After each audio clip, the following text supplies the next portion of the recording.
ini nanti kita akan sudah mempunyai informasi probabilitas. Namun tidak semua dari sel, misalkan dalam matriks ya, tidak semua dari sel itu memiliki informasi probabilitas. Nah, maka dari itu ada beberapa teori ya, pendekatan yang digunakan untuk menyelesaikan kasus-kasus yang probabilitasnya itu tidak diketahui. Nah, jadi ada sebagian probabilitas diketahui dan sebagian lainnya tidak diketahui. Pembeda antara keputusan tanpa ketidaktahuan versus keputusan di bawah resiko adalah mengenai probability. Kalau yang di bawah ketidaktahuan berarti tidak ada sama sekali informasi probability, sedangkan di bawah resiko adalah menggunakan informasi probabilitas. Nah, ada beberapa pendekatan. Yang pertama, pendekatan aksiomatik, kemudian ada paradok Alais, paradok Ellsberg, paradok Santa Petersburg, sama paradok two envelope. Nah, ini nama-nama asing semua. Nah, ini saya tunjukkan di sini halamannya, jadi nanti kalian bisa cek di PDF bukunya. Nah, yang pertama adalah keputusan di bawah resiko itu berbeda dari di bawah ketidaktahuan, karena keputusan mengetahui probabilitas hasil. Contoh, saat Anda bermain roulette, namanya roulette ini, dan bertaruh pada satu nomor, probabilitas menang adalah 1/38. Jadi ada 38 kemungkinan hasil, yaitu dari nomor 1 sampai 36, dan 0 dan 00. Jadi ada 38 jumlah kejadian ya, sehingga probabilitas menangnya untuk satu kali menang adalah 1/38. Jika bola mendarat di nomor yang Anda pertaruhkan, maka bandar akan membayar 35 kali lipat dari jumlah yang dipertaruhkan dan mengembalikan taruhan Anda. Jadi cara menghitung valuasinya adalah misalkan yang kita taruhkan adalah $1. Nah, kalau kita menang berarti tadi disampaikan adalah yang didapatkan 35 kali lipat dari jumlah yang dipertaruhkan dan mengembalikan taruhan. Sehingga 35 plus 1 dikali 1/38.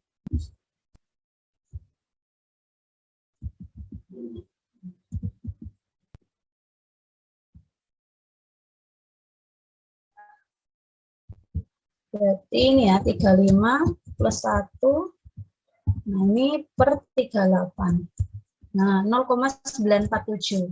Oke, sorry.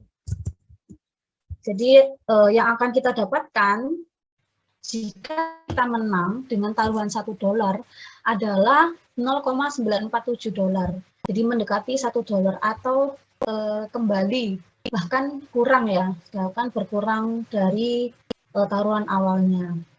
Jika kalah, maka akan kehilangan sekitar 1, nah ini 1 dikurangi dengan, jadi kehilangan $0,053 untuk setiap dolar yang dipertaruhkan. Nah, kalau ini kan contohnya klasik ya. Jadi kalau kita perhatikan contoh statistik ya dari semester awal sampai sekarang itu mungkin apa yang kalian tahu? Nur Hashim, masih ingat nggak contoh-contoh probabilitas di statistik itu biasanya ngasih contoh apa aja Nur Hashim? Dadu, Bu, dadu. Nah, dadu terus apa mana? Koin. Koin ya, terus apa lagi?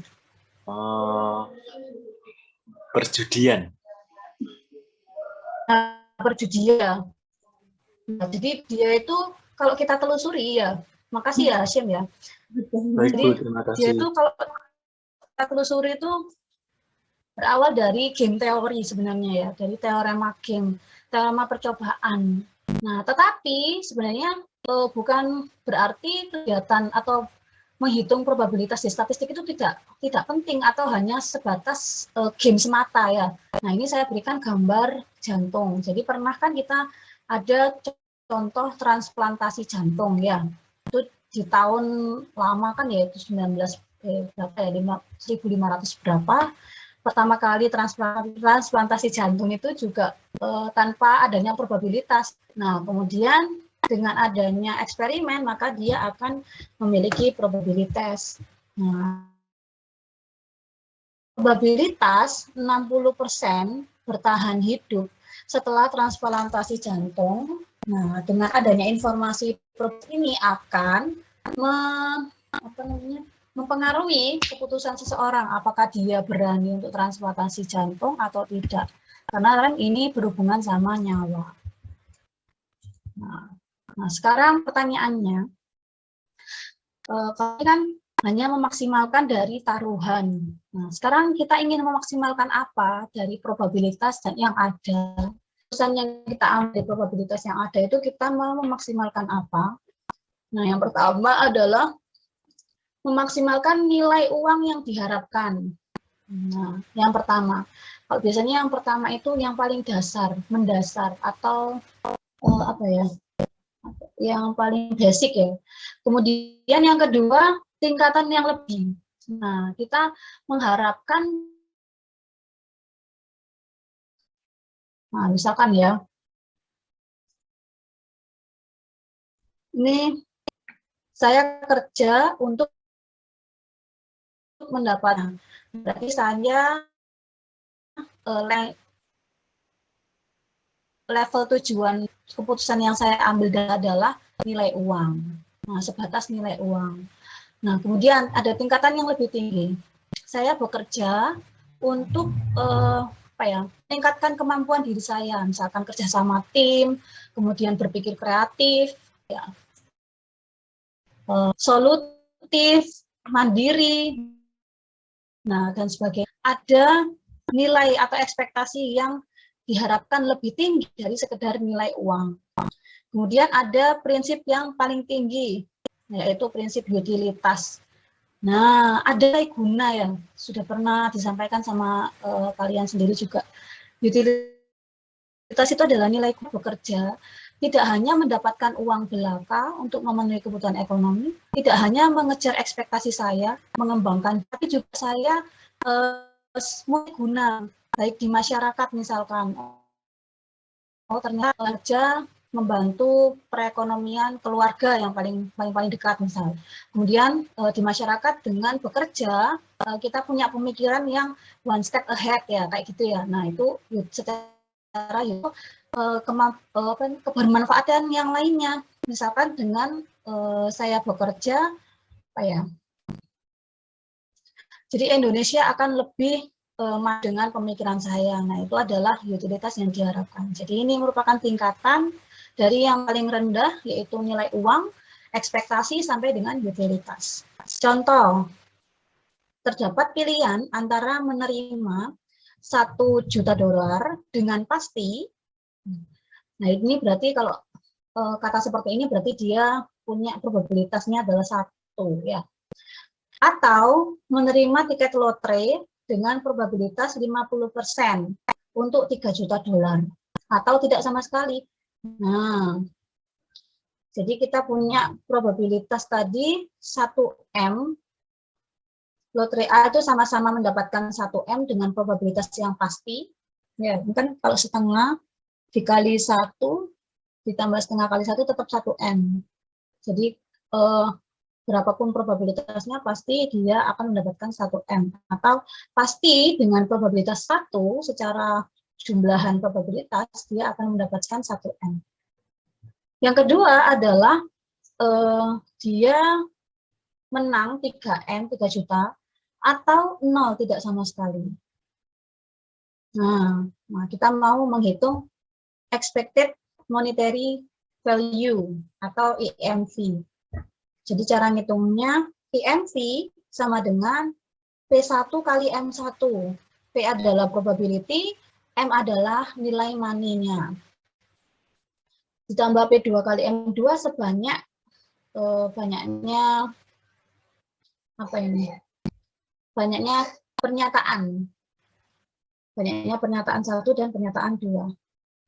Nah, expected monetary value atau nilai uang yang diharapkan harapkan dari lotre A sama setengah dikali 1 ditambah setengah kali 1. Nah, ini berarti kan 0,5 tambah 0,5. Hasilnya adalah 1. Nah, kemudian ada expected monetary B setengah kali 3M tambah setengah kali 0. Dapatnya 1,5 M. Nah, jadi perhitungan uang. Pilih yang mana, Tasya? Kamu mau yang lotre A atau lotre B?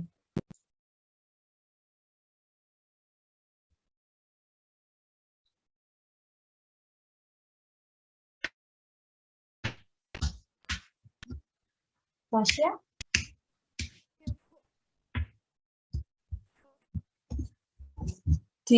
Suaranya diperbesar. Yang kalau diminta memilih dari perhitungan ini, kamu milih yang mana? A atau B?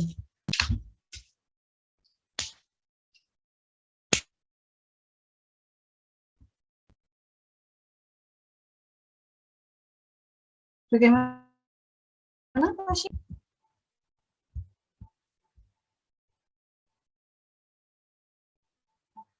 Tasya.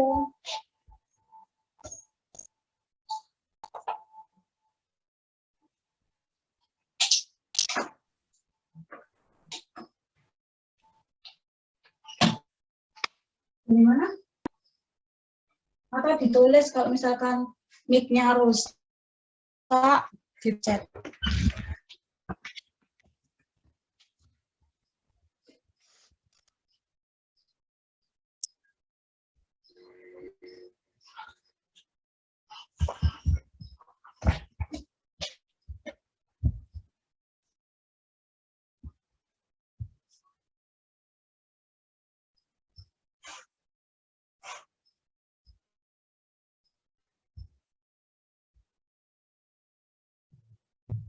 Tasya, ditunggu.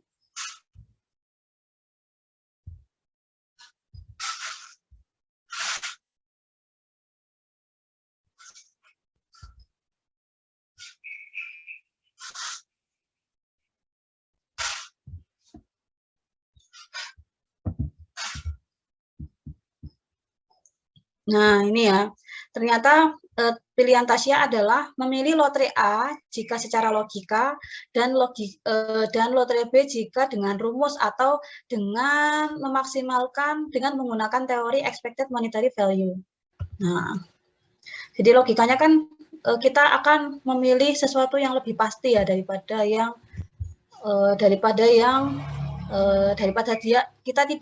kita mendapatkan probabilitas atau kemungkinan tidak dapat uang sama sekali. Mendingan dapat 1 juta daripada nggak dapat uang.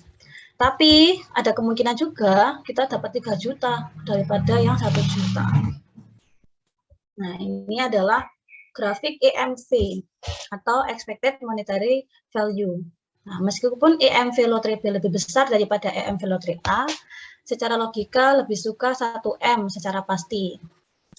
Nilai keseluruhan sebesar 3M hanya sedikit lebih tinggi dari 1M.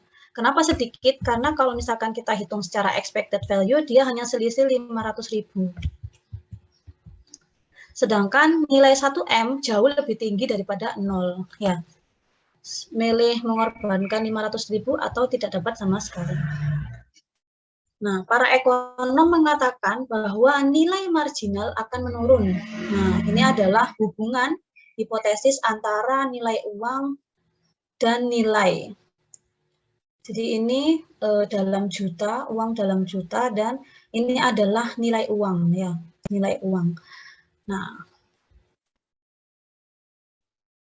nilai uang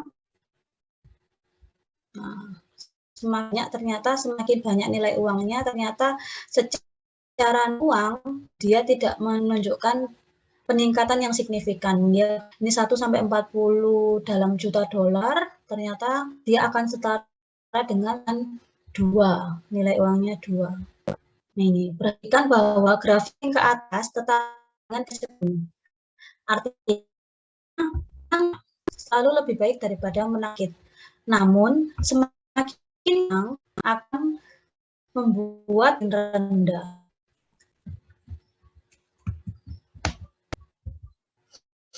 sekarang ada tinggi daripada uang. Nilai uang tadi sudah kita tahu bahwa dia akan semakin menurun, semakin banyak peningkatan nilai uang, dia marginal value-nya semakin menurun.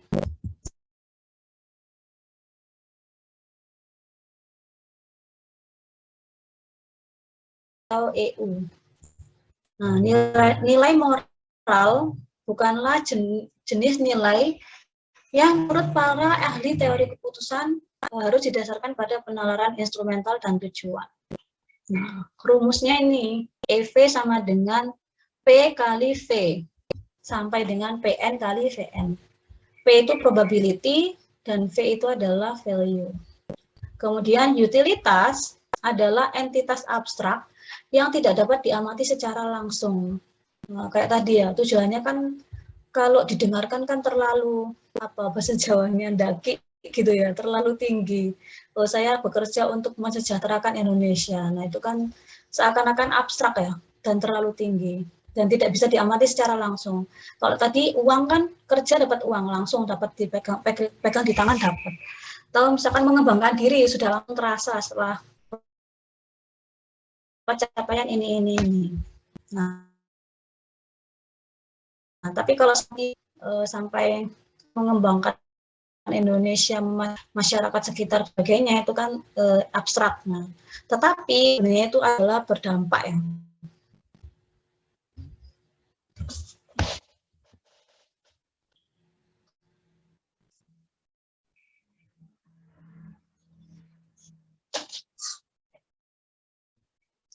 Menurut definisi, kegunaan suatu hasil tergantung pada seberapa harga hasil itu dari sudut pandang pembuat keputusan. Nah, bisa jadi ya, seorang yang memutuskan bekerja versus yang usaha secara mandiri. Nah, itu kan punya pandangan masing-masing. Sebenarnya sama-sama menurut mereka sendiri itu adalah memiliki utilitas masing-masing. Nah, untuk mendapatkan expected utility itu adalah P kali U sampai dengan PN kali UN. Probability kali utility. Nah, ini contoh untuk memaksimalkan expected utility. Nah, dibacakan Aldi. Ya, terdapat dua rute untuk melintasi Atlantik, utara atau selatan, dengan hari tempuh yang berbeda. Data meteorologi menyebutkan bahwa probabilitas zona bertekanan tinggi adalah 83%. Tentukan rute terbaik dengan waktu yang tersingkat. Nah, ini kalau dari soal ini berarti dia tahu probabilitasnya. Berarti keputusan di bawah resiko. Nah, kita tadi punya tindakan pilih rute utara atau selatan. Kemudian ada pernyataan, jika ada tekanan tinggi, ya tekanan di laut itu tinggi, maka probabilitasnya 8, berarti sisanya adalah selainnya. Kemudian di dalam sel matriks ini adalah hari tempuh, waktu tempuhnya. Maka EU, expected utility, adalah P1 kali UI, dan seterusnya. 0,83 dikali U27. Ya. Kemudian ditambah yang ini, 0,17 dikali U14.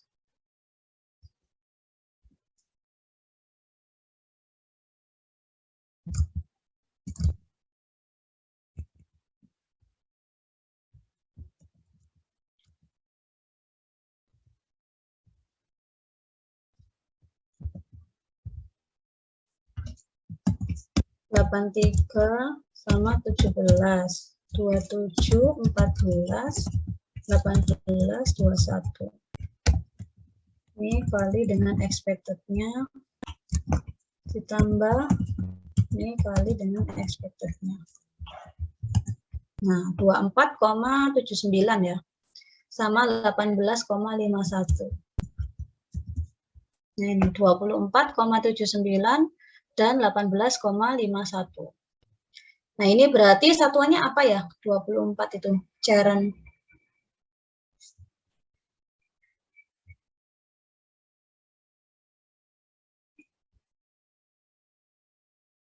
24,79 ini satuannya apa?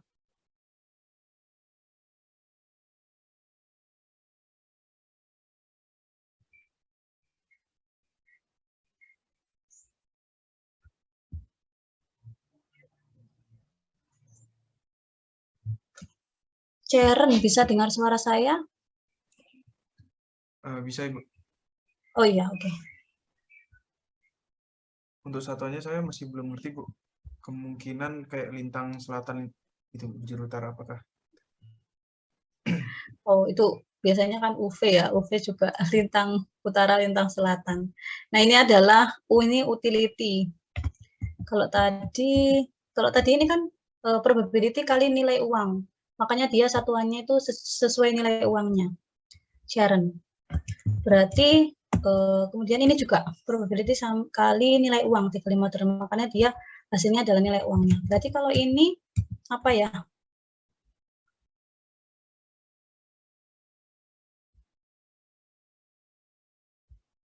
Utility, Bu.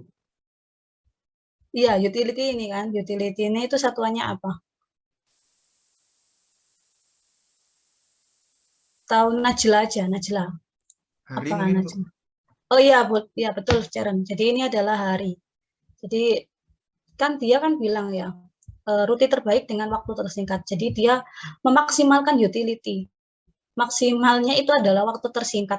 Maka kita akan memilih ini U18 karena lebih maksimal ya. Jadi kalau misalkan dituliskan U18,51 loh, kok bisa Bu 18 kok lebih besar dari 24,7. Nah, jangan salah ya, karena ini tujuan maksimasinya adalah waktu tersingkat. Jadi tetap dituliskannya adalah U18,51 lebih besar daripada U24,79 dalam satuan hari. Sehingga rute yang dipilih yaitu selatan. Dengan asumsi korelasi antar utilitas dan jumlah hari yang dihabiskan di laut. Terima kasih, Sharon. Nah, selanjutnya ada pendekatan yang pertama, aksiomatik. Nah, ini tidak didasarkan pada hukum bilangan besar. Kalau tadi kan kita maximize yang paling besar gitu ya. Nah, sekarang prinsip utilitas yang diharapkan diturunkan dari aksioma independen, dari apa yang akan terjadi dalam jangka panjang. Tujuannya adalah untuk menunjukkan bahwa utilitas suatu tindakan sama dengan utilitas nilai yang diharapkan dari hasil-hasilnya. Berarti nanti yang diharapkan adalah tindakan sama dengan expected ini ya, utility. Tindakan sama dengan expected utility. Contoh, aksioma 1 mensyaratkan bahwa utilitas tindakan A1 adalah 5. Nah, aksioma 1 mensyaratkan bahwa utilitas tindakan A1 adalah 5. Nah, ini kan dari pernyataan 1 sampai 5 semuanya 5. Makanya dia tindakan secara keseluruhannya adalah 5. Nah, ini kan kalau misalkan ada 5 kejadian dan tidak diketahui probabilitasnya ya. Kemudian ada utility tindakan A2 adalah 7. Nah, ini untuk yang aksioma 1. Jadi aksioma itu semacam algoritma runtutan yang mendasari pengambilan keputusan. Nah, aksioma kedua adalah prinsip dominasi. Masih ingat ya? Kalau prinsip dominasi berarti tindakan mengarah pada hasil dengan utilitas yang lebih tinggi. Maka utilitas tindakan sebelumnya melebihi yang terakhir. Jadi utilitas A2 itu melebihi utilitas A1. Sehingga A2 lebih dipilih daripada A1. Kemudian aksioma ketiga menyatakan bahwa setiap masalah keputusan dapat ditransform menjadi keadaan yang dapat dipersamakan. Nah, caranya dengan membagi keadaan asli ke dalam paralel. Nah, jadi ini berarti contoh lain ya, karena nilainya ini sudah berbeda. Ini kan 57. Nah, ini contoh lain.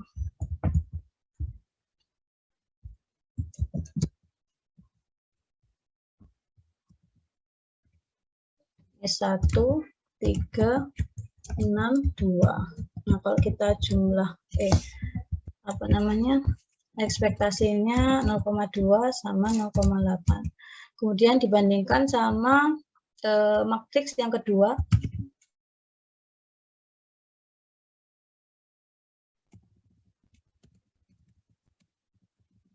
Nah, ini kan 0,2, kemudian 0,8 dibagi dengan 4. Nah, kemudian kalau misalkan kita nyari, tadi kan dinyatakan bahwa tindakan sama dengan ya, expected value tambah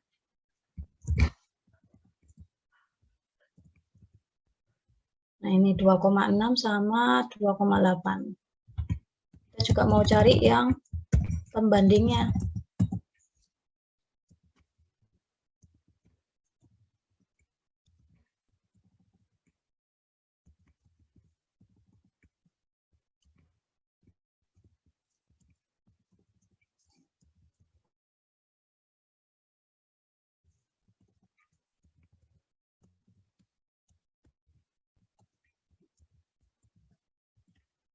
Nah, ternyata hasilnya sama ya antara yang matriks 1 dibandingkan dengan matriks 2. Jadi dia punya utilitas yang sama.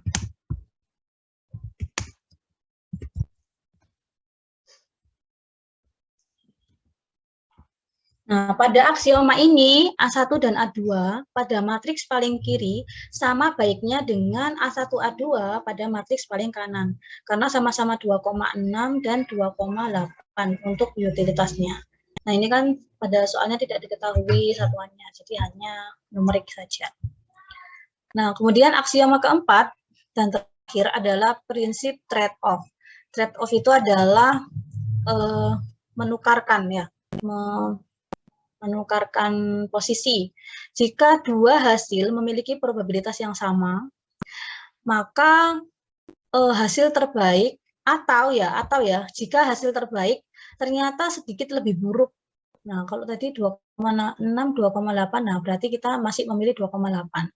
Maka dapat ditambahkan jumlah utilitas ke hasil yang lainnya. Contohnya, pada pelemparan koin, jika mendarat diberikan 10. Jika tidak, dia menerima 2 unit. Nah, ini ya. Kalau pelemparan koin kan berarti probabilitasnya setengah, ya. Kan angka sama gambar. Nah, kalau dia mendarat dikasih 10, jika tidak dia dapat 2. Jika menolak pelemparan, dia menerima 5 unit. Nah, ini masing-masing 5. Nah, sekarang kita cek ya. Apakah probabilitas dari tabel ini itu sama atau lebih buruk ya. 5, 5, 2, 10.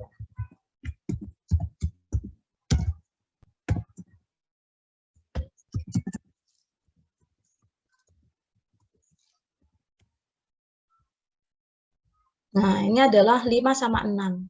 Nah, berarti dia kan hampir sama atau apa tadi kalimatnya?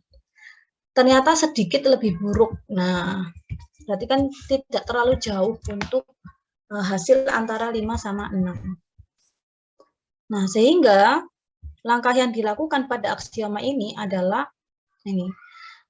Aksioma ini akan memberikan kamu beberapa ini ya, dengan menggunakan tambahan, slack tambahan atau variabel slack tambahan. Variabel slack-nya itu adalah E1. Nah, E1, di mana E1 itu harus lebih besar daripada 0 dan sampai dengan batasnya. Nah, batasnya ini lebih besar daripada 0. Nah, misalkan di sini ya, ini kan 2. Nah, berarti ini batasnya sampai dengan maksimal kan berarti dia 12 ya jumlahannya. Nah, ini juga demikian. Nanti dia 10 dikurangi 10 nanti jadinya malah 0. Jadi sampai dia tidak boleh 0. Nah, maka nilai E2 itu adalah nilai yang dipertukarkan. Nah, E1 itu sebagai pengurang dan E2 adalah nilai yang dipertukarkan. Kemudian utilitas tindakan asli dan modifikasi adalah sama. Nah, sekarang kita cek kalau ini sudah saya taruh sini ya. Misalkan ya, saya copy. Ini kan 2 plus, misalkan tadi harus lebih besar daripada 1. Atau yang kita gunakan misalkan basicnya E1. Jadi 10 E1 harus apa tadi? Lebih besar 0 ya. Berarti misalnya 10 kurangi 1 berapa? Tadi Najla ya. Najla, 10 kurangi 1 Najla. 9, Bu. Nah, 9. Berarti kalau yang di sininya berapa? Di sel ini. 3, Bu.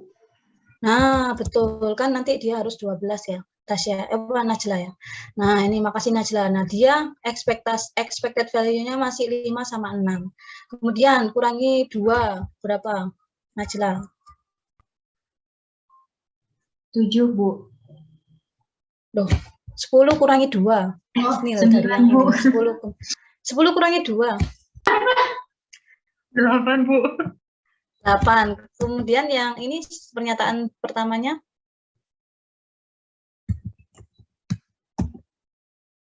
Berarti dia 4. Nah, 6 tetap ya Najla ya. Kemudian misal saya kurang 3, 10 kurang 3, 7, 2 plus 3, 5. Nah, 6. Kemudian berapa? Sampai dia mendekati batas, itu dia akan memberikan nilai antara utilitas antara tindakan asli sama modifikasi adalah sama. Nah, sehingga berdasarkan pendekatan aksiomatik, nilai A2 cukup besar ya. Nilai A2 cukup besar dipilih untuk menghindari resiko dan menerima pertukaran yang disarankan. Jadi karena ini tadi expected value-nya 6, lebih besar sedikit ya. Lebih baik sedikit daripada 5, maka kita memilih 6. Karena pada saat kita menggunakan prinsip trade-off atau menambah variabel slack E1 ini ternyata tidak memberikan hasil yang berbeda atau sama terus, maka kita tetap memilih yang A2. Karena sudah dicoba nih konsep aksiomatik ini.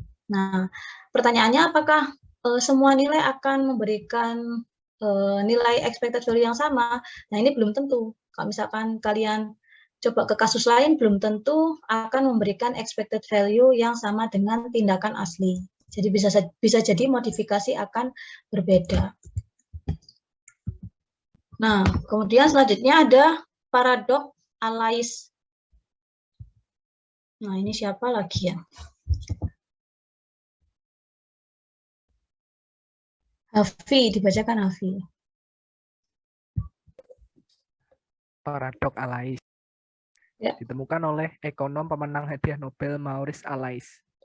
Paradoks Allais diarahkan terhadap prinsip utilitas yang diharapkan maupun salah satu aksioma yang sering digunakan. Contoh. Gembel 1 memberikan $1 juta pasti. Prinsip memaksimalkan utilitas yang diharapkan merekomendasikan bahwa pengambil keputusan lebih memilih gembel 1 daripada gembel 2. Jika dan hanya jika gembel 3 lebih disukai daripada gembel 4. Nah, stop, terima kasih. Nah, ini kan peluang terambilnya tiket 1 adalah 0,01, tiket 2 sampai 11 adalah 0,1, dan sisanya adalah 0,89. Nah, berarti dia secara lengkap diketahui probabilitasnya. Kemudian dia tadi untuk pilihan pertama, dia adalah memberikan 1 juta secara pasti. Nah, kemudian yang gembel 2, nah, gembel 2 dan seterusnya nilainya lihat di tabel ya. Lihat di tabel 051, 110 sama 050. Nah, dengan cara yang sama ya, kita paradoks Allais tadi bagaimana caranya? Dia adalah diarahkan pada prinsip utilitas yang diharapkan. Berarti kita mencari expected utility. Nah, sama dengan yang tadi ya. Nah, kita kurangkan antara pembanding ya, ini pembanding antara G1 banding G2, G3 dibandingkan dengan G4. Nah, jadi lebih membandingkannya nanti tidak 4 tapi menjadi lebih kecil 2. Nah, ini ya. Saya copy dulu datanya.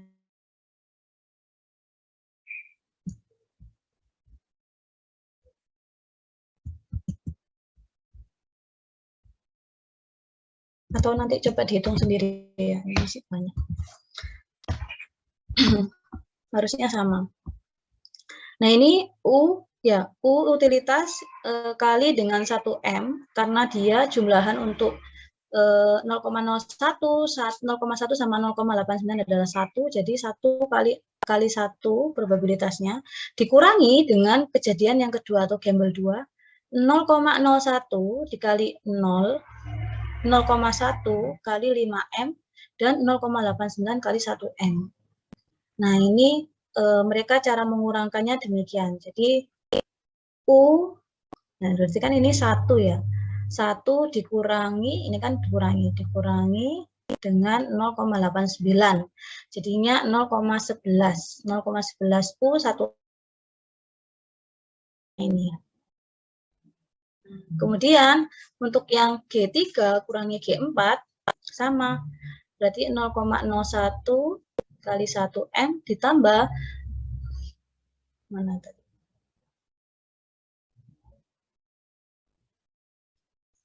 U3 ini ya, U3 ya, 0,11. Oh, ini dia digabungkan antara 0,1 sama 0,01. Jadi 0,11 kali 1M ditambah 0,89 kali 0. Kemudian dikurangi ini 0,01 ditambah 0,89. 0,9 kali 0 ditambah 0,1 kali 5. Nah, ini yang 1M mana? Yang 1M tidak ada, berarti dia tetap di sini. 0,111M. Yang 0 berarti 0,89 dikurangi 0,9. Nah, berarti min 0,01 plus yang 5M di sini. 0,01. Nah, kalau kita perhatikan berarti hasil antara utilitas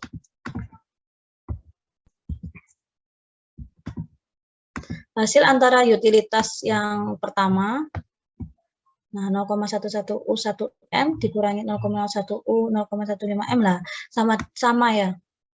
Jadi persamaan 1 sama dengan persamaan 2.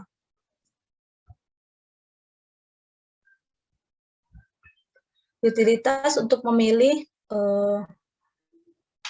gamble 1 lebih besar daripada gamble 2. Begitu juga dengan G3 lebih besar daripada yang G4. Nah, ini.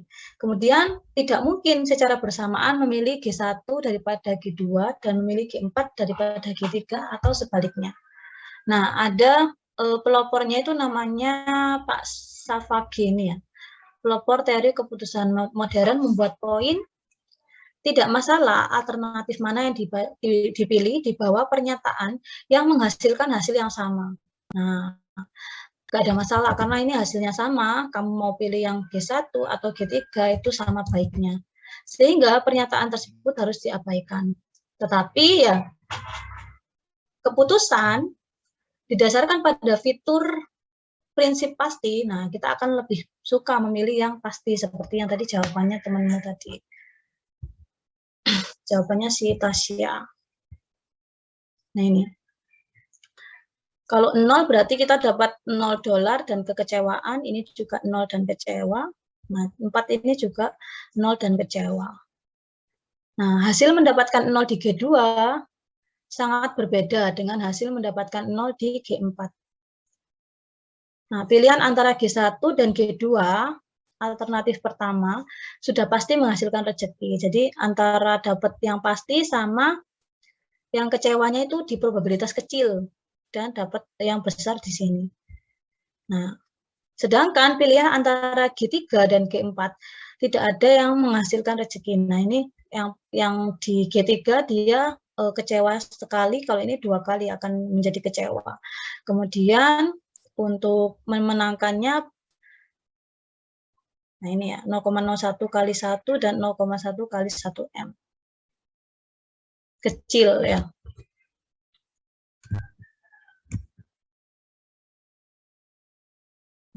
Jadi dia paradok Alais ini adalah maksimum utility. Nah, ketika sama, boleh ya, boleh memilih alternatif sembarang. Tetapi nanti di tahap selanjutnya adalah berdasarkan prinsip pasti itu diutamakan dan selainnya yang mengecewakan itu ditinggalkan atau di paling akhir. Nah, selanjutnya ada paradok Ellsworth. Meta, dibacakan Meta. Paradok Ellsworth ditemukan oleh Daniel Ellsworth saat masih menjadi mahasiswa PhD ekonomi di Harvard pada akhir 1950-an. Contohnya yaitu sebuah guci berisi 90 bola, 30 berwarna merah, sisa 60 bola berwarna hitam atau kuning. Tetapi proporsi antara bola hitam dan kuning tidak diketahui. Pengambil keputusan kemudian ditawari pilihan antara pertaruhan berikut. Nah, ini ya pertaruhannya. Yang pertama, dia akan mendapatkan $100 jika yang didapatkan itu bola merah, atau yang kedua, $100 jika dia dapat yang bola hitam.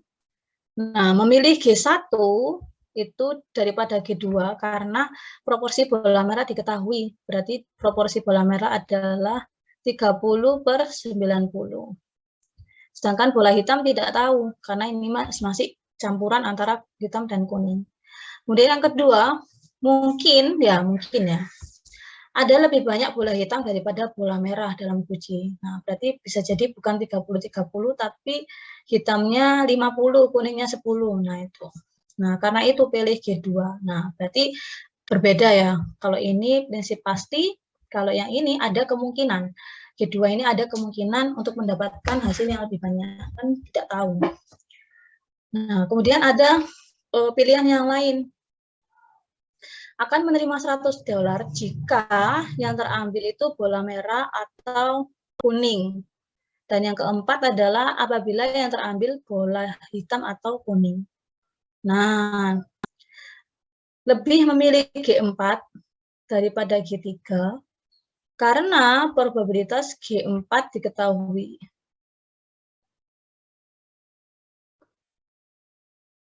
Nah, probabilitas memenangkan 100 di G4 adalah 60/90. Karena dia kan jelas ya, hitam atau kuning. Nah, dia kan dalam satu kotak yang memiliki kuantiti yang sama. Hitam atau kuning itu 60. Jadi 60/90 dibandingkan sama 30/90.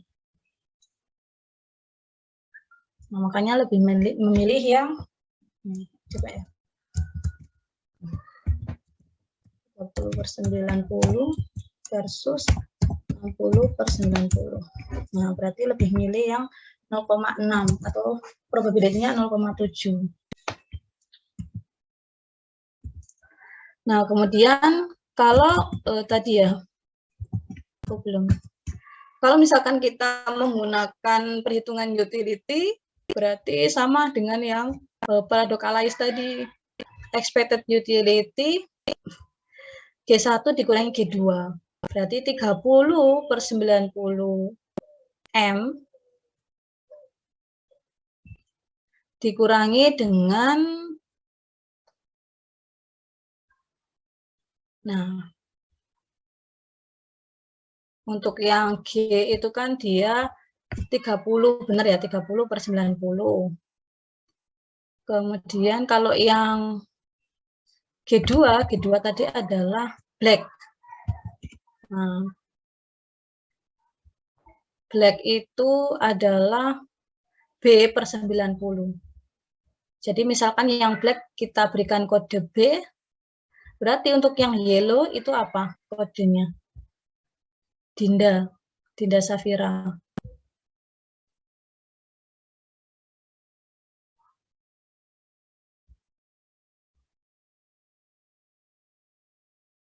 Dinda Safira?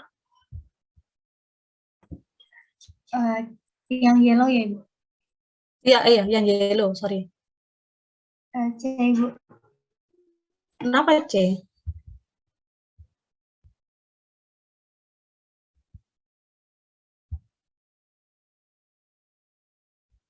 Kenapa C? Maaf, Bu. Y. Y. Jadi ini loh, kan kita punya black sama yellow itu kan 60. Kalau misalkan black itu sejumlah B, maka yellow-nya itu sejumlah berapa? 60 min B, Ibu. Nah, betul, 60 min B. Oh, min. Nah, 60 min B. Nah, ini yang pertama, dia 30 min 90 per N, berarti dia 30 M min BM. Nah, untuk yang expected utility dari G1 min G2. Kemudian yang G3 tadi apa? Dia dapat merah atau kuning. Merah atau kuning. Berarti merahnya 30/90 atau aku ditambah ya. Kuningnya tadi kan sudah dikode sama Dinda. 60 min B per 90. Kemudian dikurangi G4-nya itu tadi memilih black atau yellow. Nah, black atau yellow kan di sini. Nah, makanya dia 60/90. Sehingga 30 plus 60 min B, M dikurangi 60. Nah, ini 30, 60M ditambah 60M, jadinya hilang ya, sisanya 30M dikurangi BM. Nah, 30M kurangi BM. Nah, karena expected utility G1 min G2 sama dengan G3 min G4, maka G2 lebih disukai daripada G1. Nah, G2 kenapa disukai? Karena G2 ini memuat probability 60 tadi ya. 60/90 daripada yang 30/90. Kemudian G4 juga lebih disukai. Ini malah lebih besar ya, lebih wider. Karena dia akan mendapatkan $100 untuk kemungkinan mendapatkan biru atau kuning. Nah, G4 lebih disukai daripada G3. Nah, jadi yang paling tinggi itu adalah G4. Nah, dalam paradok Alais, G1 lebih baik daripada G2 karena menjamin seorang mendapatkan 1M. Nah, tadi kan paradok Alais adalah ini tadi ya. Nah, kalau misalkan ada yang pasti, ini tadi, kalau misalkan ada yang pasti, ya prinsip pasti di paradok Alais, maka diutamakan yang pasti. Ya, kalau paradok Alais adalah memilih yang pasti, berarti G1 karena probability pasti ya untuk mendapatkan merah, maka memilih yang G1. Sedangkan dalam paradok Ellsworth, G1 lebih baik daripada G2 karena orang mengetahui probabilitas pasti memenangkan $100 meskipun tidak ada alternatif yang pasti mengarah pada hasil yang menguntungkan. Nah, jadi kalau ini berdasarkan expected utility, ini berdasarkan paradok Alais, dan ini berdasarkan yang paradok Ellsworth.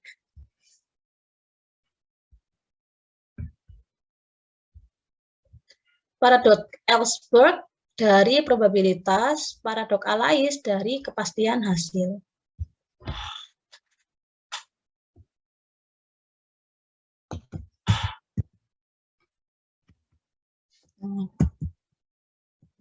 Selanjutnya ada paradok Santa Petersburg. Dibacakan Anwar.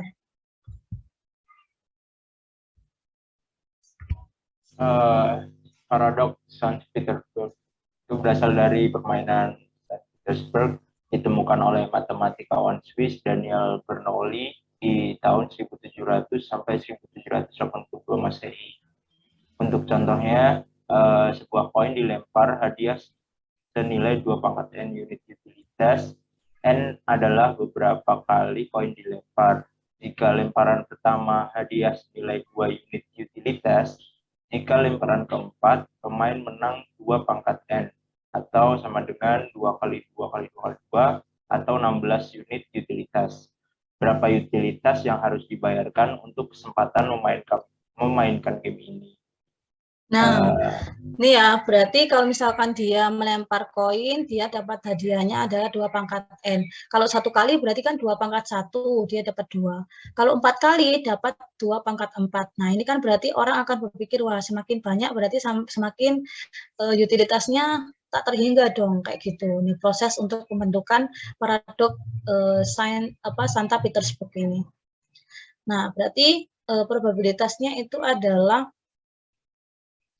setengah ya dikalikan 2 1/4 ya 1/4 karena 1/4 dikalikan 4 1/8 kali 8 sampai tak hingga. Nah, ini sama dengan 1 tambah 1 tambah 1 sampai dengan sigma N sama dengan 1 sampai tak hingga setengah pangkat N kali 2 pangkat N. Nah, ini hasilnya adalah tak hingga. Nah, tetapi tidak masuk akal karena kebanyakan orang tidak akan membayar sampai dengan 100 unit. Nah, hasil yang paling mungkin adalah seseorang memenangkan utilitas dalam jumlah yang sangat kecil. Nah, misalnya, peluang seorang menang sebanyak 8 unit. Nah, berarti kita dapatkan probability-nya setengah, 1/4, 1/8. Nah, ini kan berarti dia menang sampai dapat nilai value-nya adalah 2 pangkat 3 ya. Ini 2 pangkat 3, ini 2 pangkat 2, dan 2 pangkat 1. Sehingga 0,5 tambah 0,25 tambah 0,125. Jadi probabilitas dia menang sebanyak 8 unit itu adalah 0,875.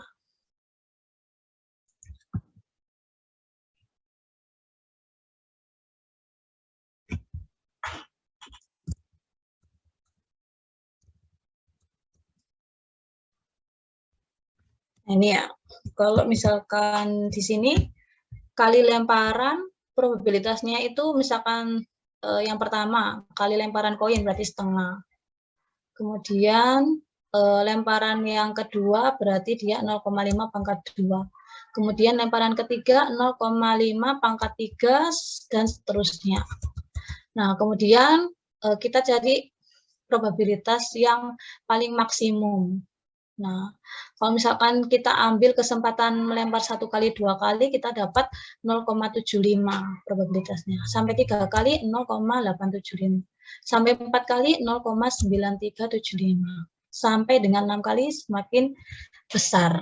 Nah, tapi kalau kita perhatikan selisihnya ya antara 0,75 sama 0,5 itu adalah 0,25. Nah, ini selisihnya masih besar. Atau probabilitasnya masih besar, probabilitas selisihnya masih besar untuk kesempatan mengulang sampai sejumlah kalinya. Nah, semakin besar untuk mengulang, selisihnya tuh semakin kecil kalau kita perhatikan. Ini kan 0,25, kemudian ini semakin kecil 0,125. Yang keempat ternyata dia hanya naik 0,0625. Yang kelima semakin kecil 0,03. Yang keenam juga demikian. Nah, kalau misalkan diteruskan sampai tak hingga kali, sebenarnya adalah kenaikan probabilitasnya itu sangat kecil. Nah, sehingga paradok ini merekomendasikan mengorbankan jumlah utilitas yang terbatas. Jadi tidak perlulah mengambil sampai banyak kali. Karena tidak istimewa lagi, karena sudah semakin kecil probabilitasnya untuk menang atau untuk mendapatkan nilai yang maksimum. Nah, Buffon 1745, keputusan yang rasional mengabaikan kemungkinan memenangkan jumlah sangat tinggi. Kayak tadi ya, kalau terlalu tinggi nanti juga probabilitasnya kenaikannya hanya sangat kecil. Karena itu karena hasil seperti itu sangat tidak mungkin. Jadi prinsip resiko de minimis. Kemudian ada Kenneth Arrow, pemenang hadiah Nobel, menyatakan bahwa utilitas kekayaan harus dianggap sebagai fungsi yang terbatas. Nah, bisa jadi secara moral ya, semakin kaya seseorang, mungkin dia belum tentu semakin bahagia. Bisa jadi dia semakin ada rasa khawatir, takut misalkan membahayakan nyawanya dan sebagainya, maka kekayaan itu akan semakin terbatas. Secara matematis juga terbukti demikian. Jadi semakin banyak, jadi dia akan semakin terbatas. Nah ini.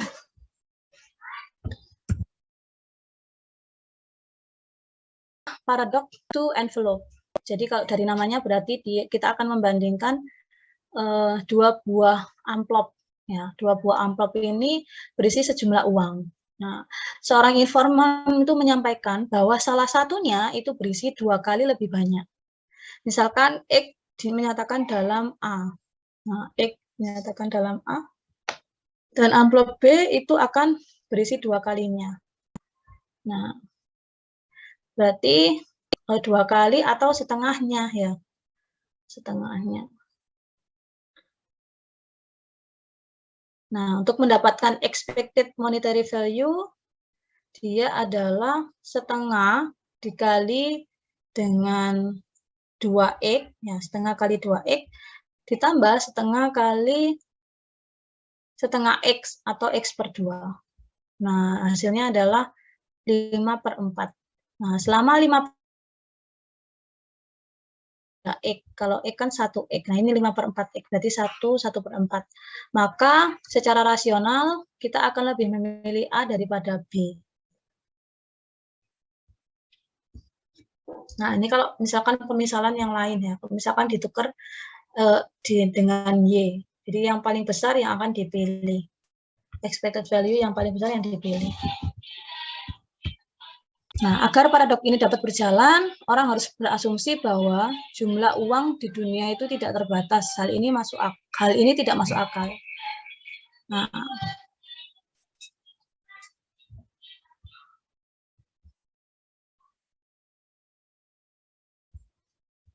ini memang ini merupakan materi terakhir. Jadi yang terakhir adalah paradoks dua amplop.